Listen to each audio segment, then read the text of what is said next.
Hi, this is Ahmed Alogaili and Manos Berlakis, and this is case 275 for the Manual of CTO Interventions. This is a case of sequential troubleshooting for recanalizing a complex right coronary artery CTO in a prior CABG patient.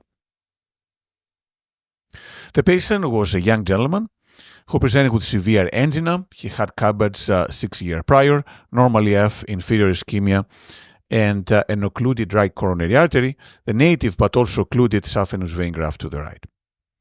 This is the native right coronary artery. There is a blunt proximal cap, long occlusion length with previously placed stents. This is the occluded bypass graft to the right coronary artery. This patient actually had bypass graft markers. Those are used in about 10% of surgeries, but they're very useful because they help tremendously with engaging the bypass grafts. And this is the injection from the left main. We do have septal collaterals that are supplying the PDA and the posterolateral. So essentially the filling is coming through the septal collaterals. The bypass graft to the right is occluded. To summarize, blunt proximal cap. We have a long occlusion length with previous stents. The distal vessel is diffusely diseased, filled through septal collaterals from the LAD. And based on this, our plan was to try a primary retrograde. We knew it was going to be very challenging to cross this long calcific occlusion of the right coronary artery. So go retrograde through the saphenous vein graft that seemed to be occluded recently. If that didn't work, go retrograde through septals. And if that didn't work, try with Antegrade. We have a situation here in which we have the occluded native right, we have a vein graft that is occluded that goes to the PDA, which we want to use for a retrograde approach, but then we also have the left main that is applying the collaterals to the PDA. So one option is to use 3 guide catheters, one to the right, one to the left, one to the vein graft. But an alternative option, and this was recently published by Ahmed Alogaili, is to use the so-called sequential dual guide catheter technique. And what does that mean? Instead of using 3 simultaneous guide catheters, we use 2 guide catheters at a time, 2 access points at a time. For example, here, we first engage the right and the lemma in this particular case, which is different, to visualize the vessel, and then switch to the left and the right. And this is exactly what we did in our case. We did not engage the right initially, but we did engage the saphenous vein graft, through which we're going retrograde, and we also engaged the left main to allow visualization of the PDA.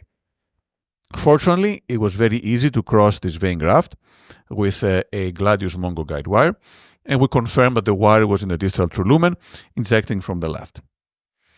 After doing that, now we have the challenge of going retrograde to the distal RCA, and this is a fairly significant 180-degree bend. How to do this?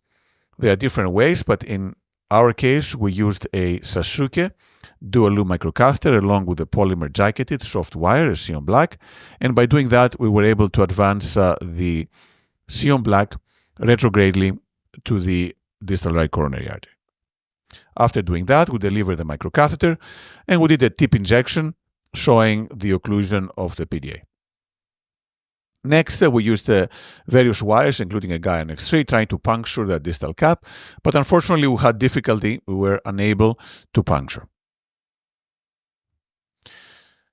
So what to do next?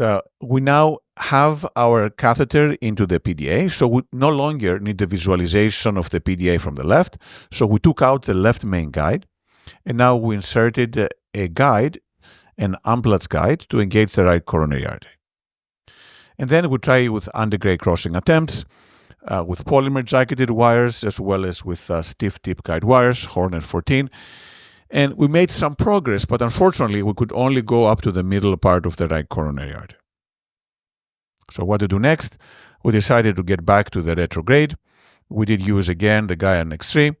And after multiple attempts, we were finally able to advance the Gaia Next close to the distal RCA, and unfortunately, it actually knuckled.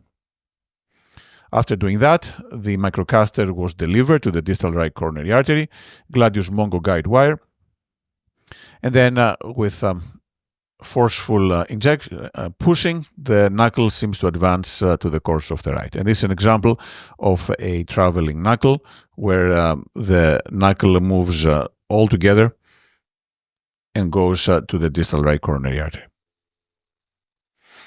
Unfortunately, we could not make the wires overlap. So there was still resistance and we could not get the knuckle to advance any further. So what to do next? This is where the Carlino technique comes in. And Carlino means we inject through the microcatheter a very small amount of contrast. This is 0.5 to 1 cc. And we can see here there's some filling of the RCA. And what this does is it can create a pathway or create a small area of penetration, a microchannel, through which the wire can advance. We were then able to advance a Confianza Pro 12, and now this is essentially next to the Antegrade guidewire. And then we did the reverse card. We advanced an Antegrade guide extension, and then we were able to advance the retrograde guidewire into the Antegrade guide extension, externalize an R350, so now we have control of the vessel. We still have this a large posterolateral, and we use the Sasuke again, the dual lumen, to advance another workhorse guidewire into the right posterolateral. After this, we predilated. There were areas of underexpansion, which is not surprising in this patient with previous bypass and calcification. And then we placed stents all the way from the distal to the proximal right coronary artery. This was a challenge.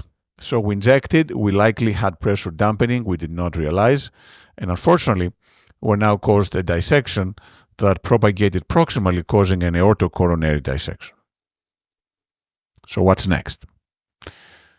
The key when this happens is to not inject any more contrast, because that can go more into the aorta, create more problems.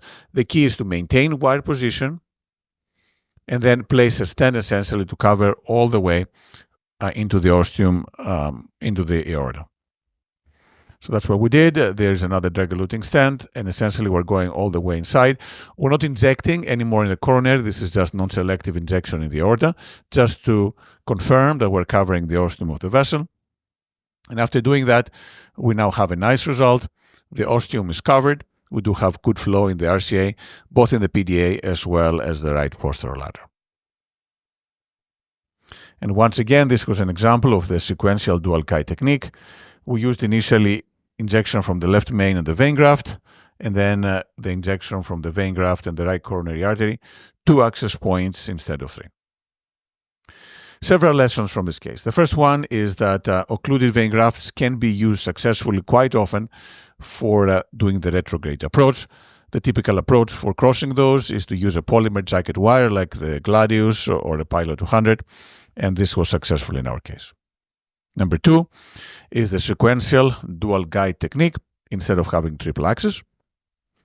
Third one is the importance of doing changes. So in this case, we made some progress retrograde, then we stalled, we went Antegrade, then we also got into a dead point, then went back retrograde again. So a little bit by little bit, Antegrade, retrograde, eventually we were able to advance the guide wires in the same location in the mid-RCA and do the successful reverse card. Fourth lesson is when we had inability to advance the guide wire, we did use the Carlino technique that modified the plaque and allowed us to advance the wire retrogradely. And finally, we did have a small complication, an aortocoronary and coronary dissection, but we successfully placed a stent covering all the way into the aorta, and that helped achieve an excellent final result. Thank you.